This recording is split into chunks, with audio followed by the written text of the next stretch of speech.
Charlotte Field Office. I am honored to MC today's ceremony. It truly is a privilege to be here with all of you today for this special occasion that marks a profound and meaningful milestone in the lives of our newest citizens.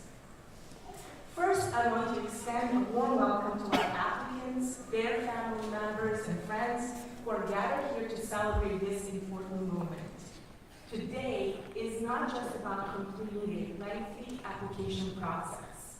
It is about embracing the rights, responsibilities, and opportunities that come with becoming a citizen of the United States. I also want to take a moment to thank our gracious hosts, Kendall and George, and the staff at the Charlotte Museum of History.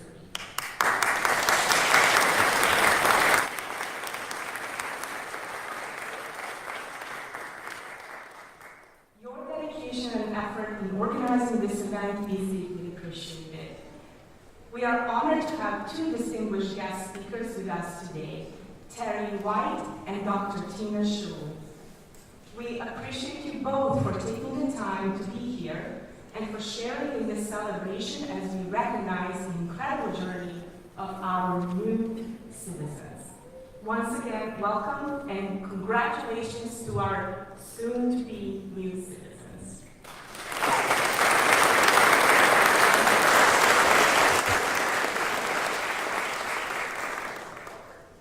This time, everyone, please rise for the presentation of the colors by the Sons of the American Revolution Color Guard, and remain standing for the national anthem.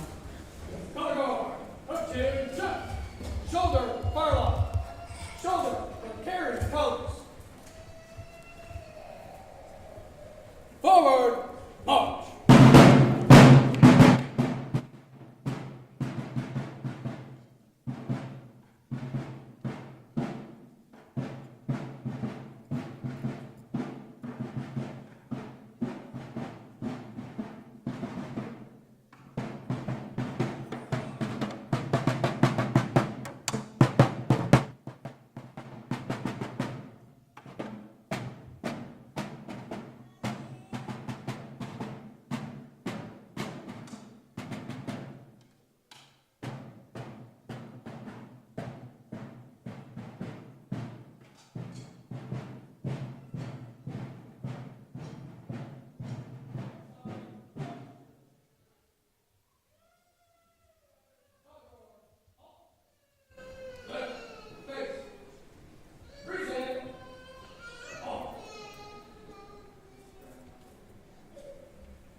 And now I would like to introduce Noel McClanahan from Opera Carolina, who will sing the national anthem.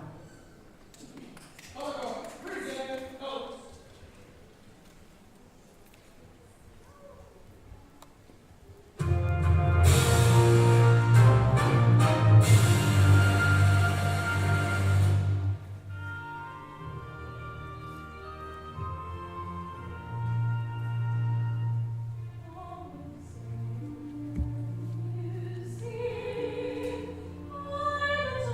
Thank you.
an opportunity for us to welcome new citizens, but also just remind everyone that the arts and humanities are a way that America, and specifically Charlotte, can reflect its values through the people that we serve. And we certainly hope to do that here at Charlotte Museum of History.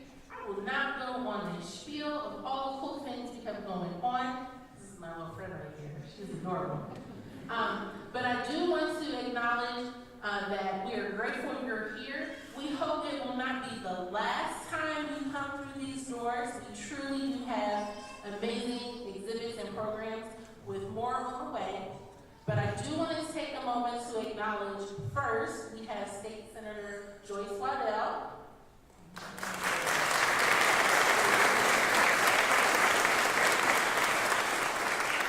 We have State House of Representatives member Jordan Lopez.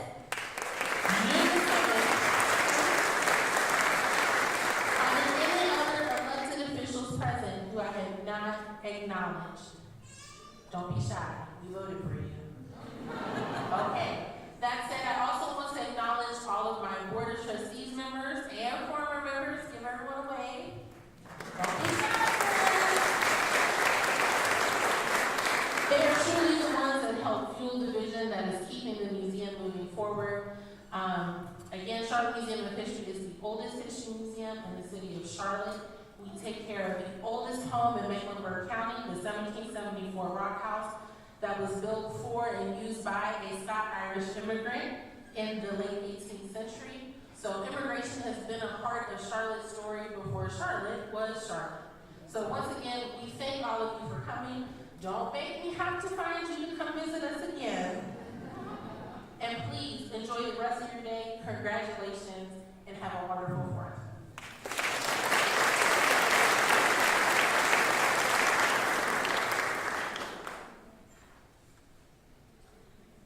Thank you, Terry. And now a short video called Faces of America.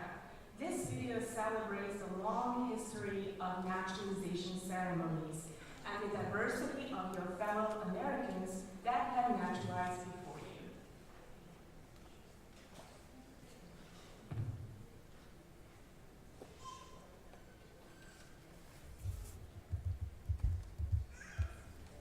My fellow Americans, how exciting.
origin is a powerful reminder of the rich diversity of our new citizens and what they bring to the community. It is now my honor to call the countries and present the candidates for naturalization. Candidates, when you hear your country of nationality called, please stand and remain standing for the oath of allegiance. Afghanistan. There we go.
would like to invite Christopher Heffron, the Charlotte Field Office Director, to join me for the presentation of the candidates. Christopher, I present to you 20 candidates representing 13 countries who have applied to become citizens of the United States.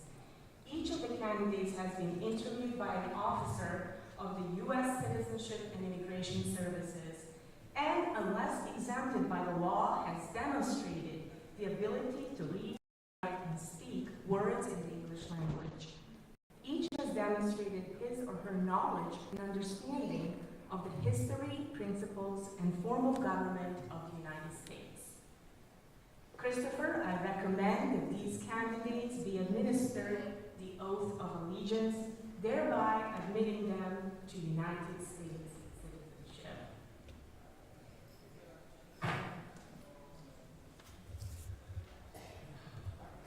Thanks, Amra. Y'all ready? All right, you have to be a little louder than that for this part.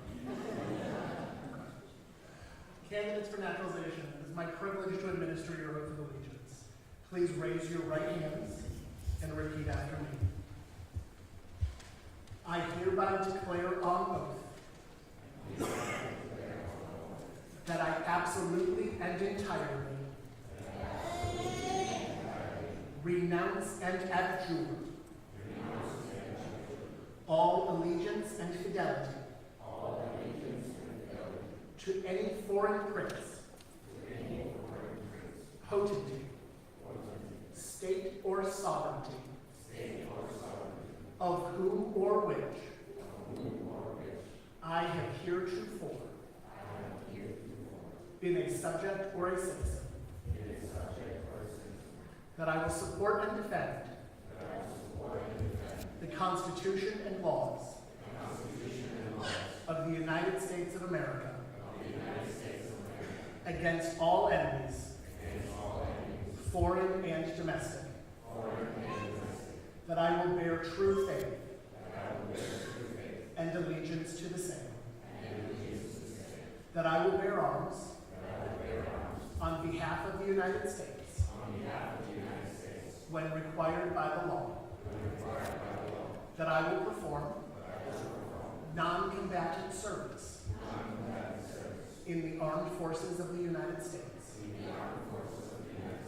when required by the law, that I will perform work of national importance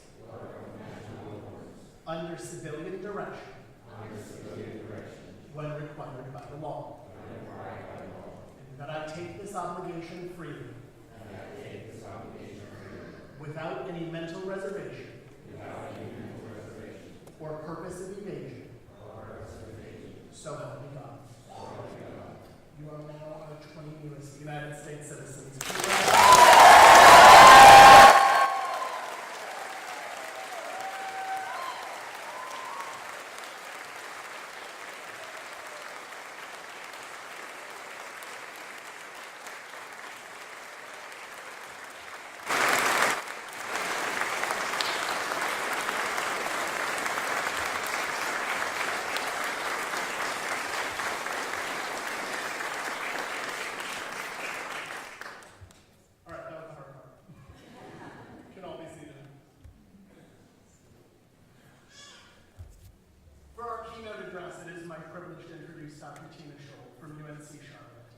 Dr. Scholl is a public historian on race, immigration enforcement, and climate migration in the modern U.S. and the world. Please join me in giving a warm welcome to Dr. Scholl.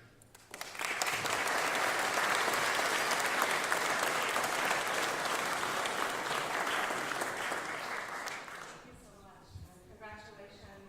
Thank you, USCIS, and thank you so much to the Charlotte Museum of History staff. Really, an honor to be invited. You are a beacon.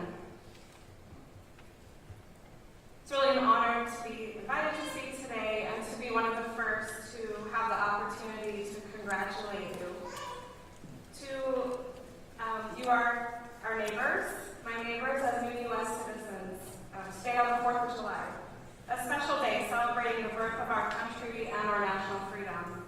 when in 1776, 13 colonies, including North Carolina, adopted the Declaration of Independence. It's a perfect day to host this ceremony, and we gather at a perfect place, the Charlotte Museum of History, a site that honors the diverse groups who make up our nation, who have worked and sacrificed to establish our founding principles of liberty, equality, and democracy, and who have fought to expand the rights of citizenship over time. This includes the original inhabitants of this land. Here, these all are the Cherokee, Sugaree, and Catawba peoples who first settled the Carolina Piedmont over 10,000 years ago. During the American Revolutionary War, the Catawba people fought alongside the colonies, helping the country gain its independence from the British monarchy.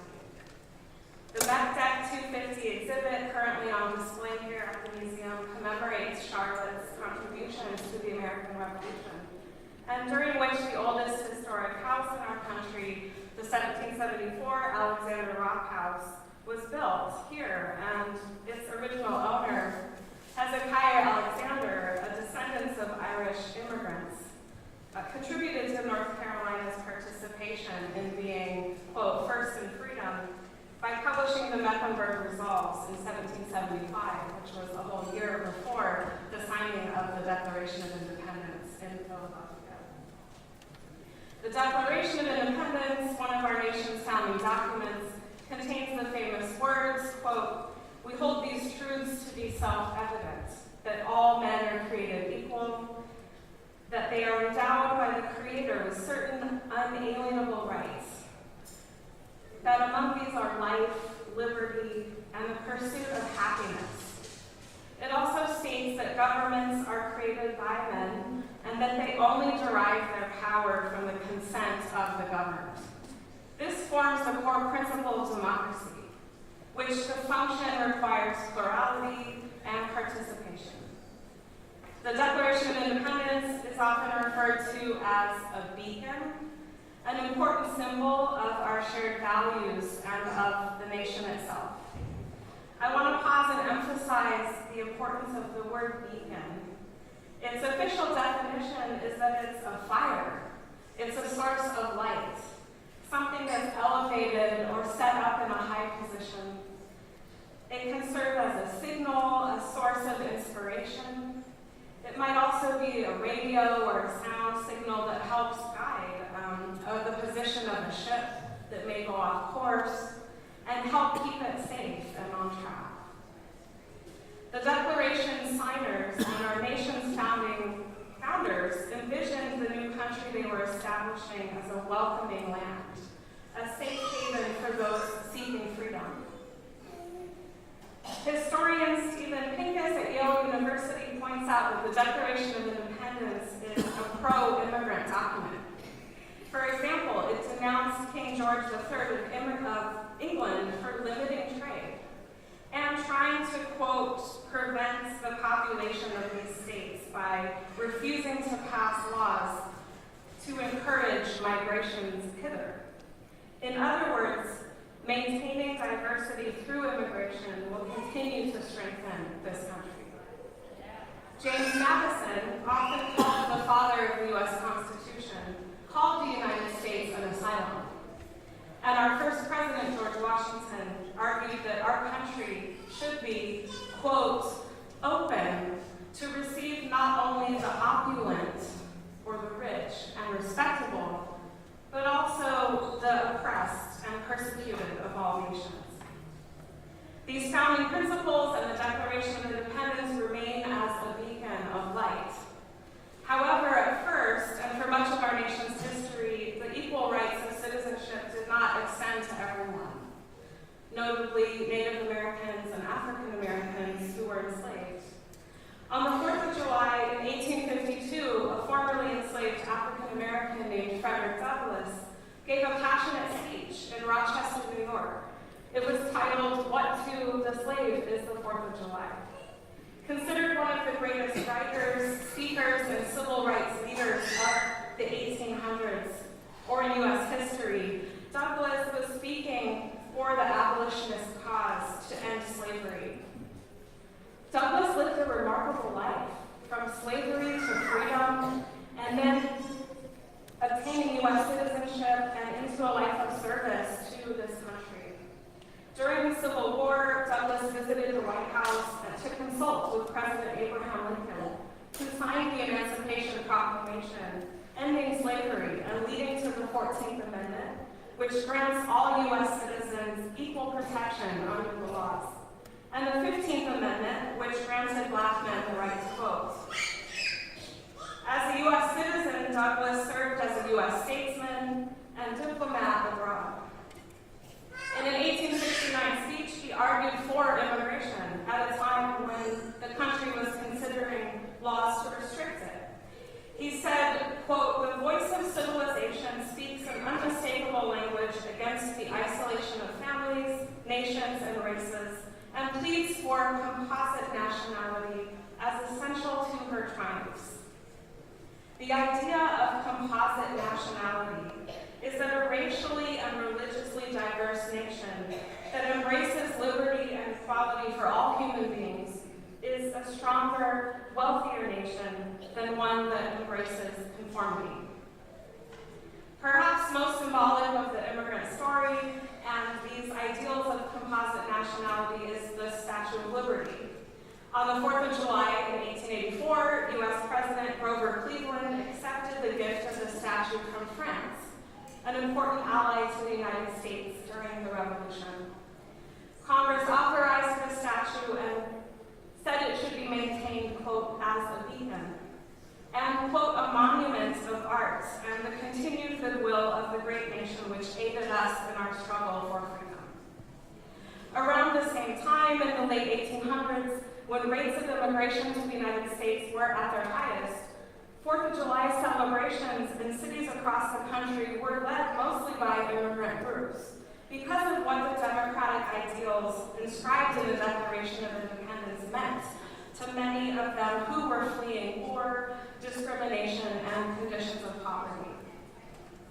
Emma Lazarus was a child of Jewish American immigrants and a poet whose 1883 poem, The New Colossus, was engraved at the base of the Statue of Liberty in the 1890s. An excerpt from the poem describes Lady Liberty, the statue, a symbol of the nation, as, quote, a mighty woman with a torch whose flame is imprisoned lightning. Whose flame is the imprisoned lightning, and her name, Mother of Exiles. From her beacon hand glows worldwide welcome. It was not until the 1960s that immigration and citizenship laws became more fully inclusive, with sweeping changes to civil rights law, international refugee law, and U.S. immigration law, which allowed for more global pathways for citizenship and fuller democratic participation in this country, creating the vibrant and diverse society that we live in today. The last line of Emma Lazarus' poem on the Statue of Liberty reads, quote, I lift my lamp beside the golden door as a welcoming message to immigrants and new citizens. But really it is you who carries the lamp. Each of you will carry the torch of citizenship, continuing to guide our nation and fulfill its founding principles, contributing equally to our nation's collective shining light. And along with that, partaking in its privileges and contributing to its responsibilities. These include representing the United States while traveling abroad with a U.S. passport, applying to serve in federal and local government roles, voting, and serving on juries with your peers, swearing allegiance to our nation and to uphold its principles, especially in all the ways that you show up and are welcomed here in our local community. As you take the oath of citizenship today, a commitment to liberty, equality, and democracy, you are a beacon of light. Lifting up the light of your voice through civic participation, exercising your right to vote, giving us your wisdom of the diversity of your experiences is the beacon that we need to keep our nation strong and our democracy on course. Thank you and welcome.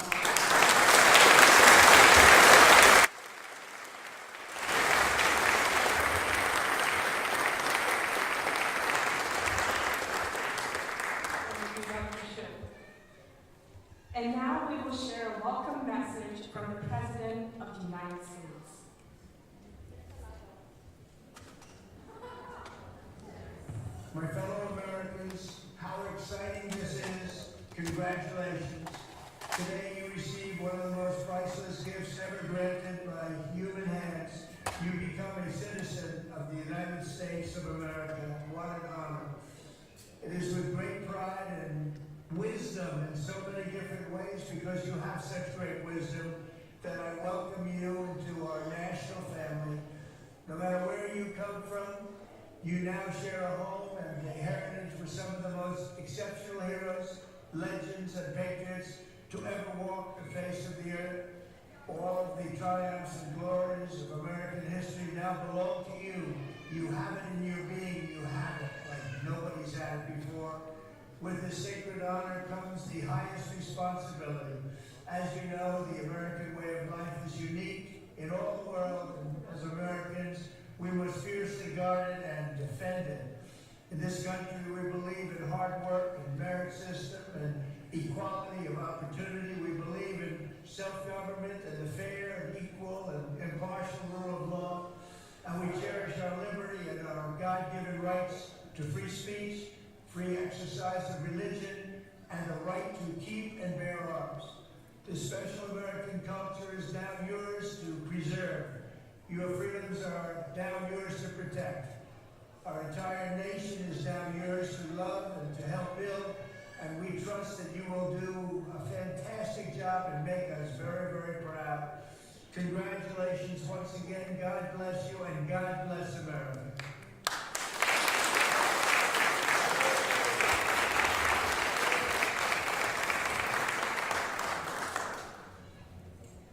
And as we celebrate today, let us take a moment to reflect on the beauty, spirit, and ideals that unite us as a nation. Please enjoy this tribute, America the Beautiful.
citizens, when your name is called, please come forward to receive your certificate and then return to your seats.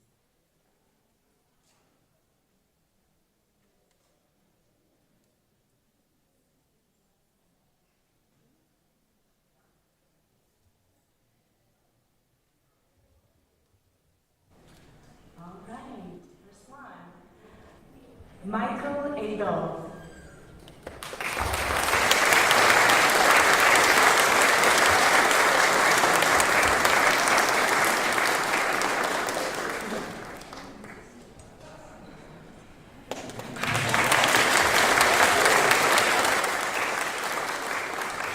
Ina Kramar.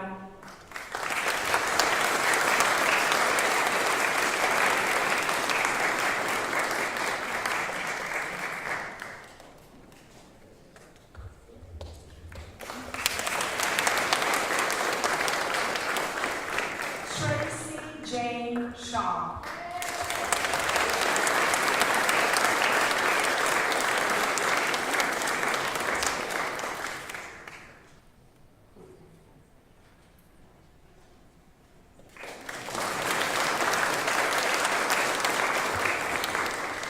Ramon Enrique Fabrega Trueba.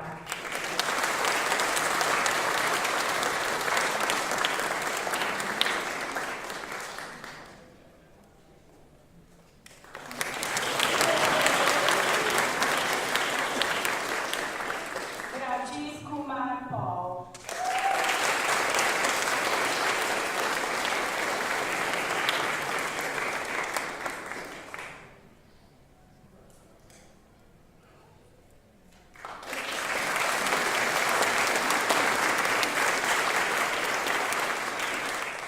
Ricardo Cesar Varela.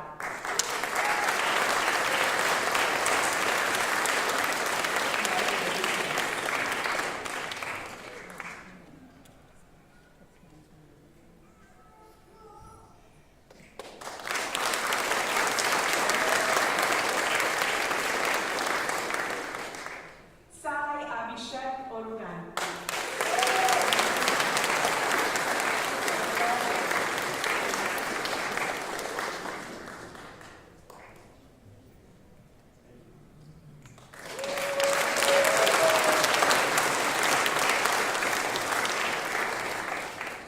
Aryan Dede.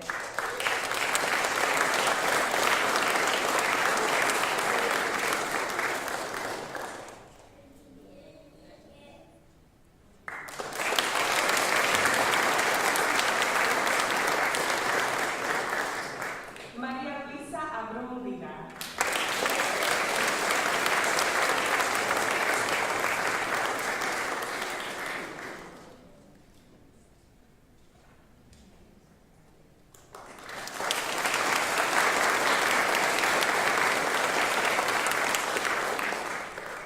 Abadi Tsegai Belde Gabriel.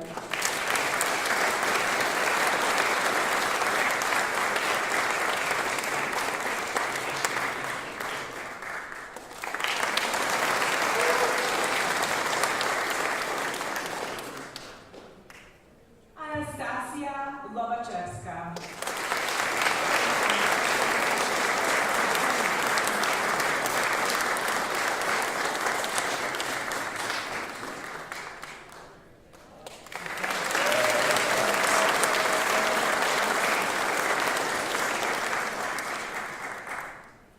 Yasser Raba Abdelhalim.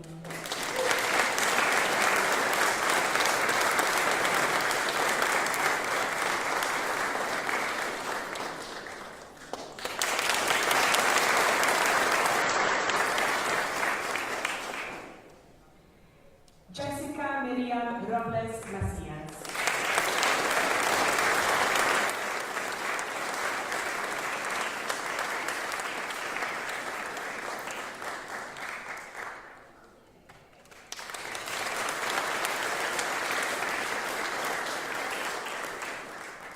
Mario Daniel Gonzalez.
standing for the retiring of the colors.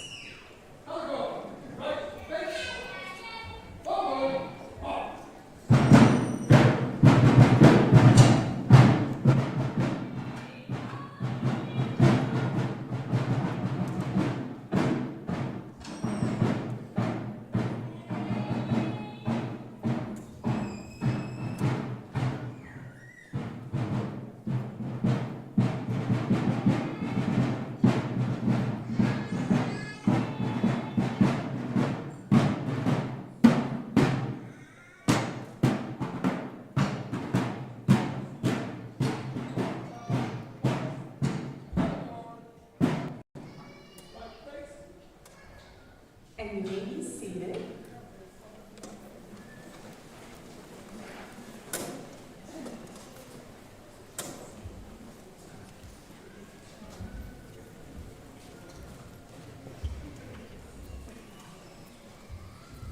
Ladies and gentlemen, my brand new Americans in the room, today you have taken an oath, not just to a country, but to the values of freedom, democracy, and opportunity. Your journey to this moment reflects hard work and perseverance, and America is stronger because of you. As new citizens, embrace your rights, engage in your community. Hi, everyone. You are watching Live Impact News on WCNC Plus at 12:45 on this Independence Day. Happy 4th of July to you. I'm Jane Monreal, Nick Sturtevant taking the holiday off, and you're watching live a naturalization ceremony taking place in Charlotte every year as a tradition on Independence Day. A lot of folks becoming naturalized American citizen. Congratulations, and congratulations on your American citizenship. What else can we say?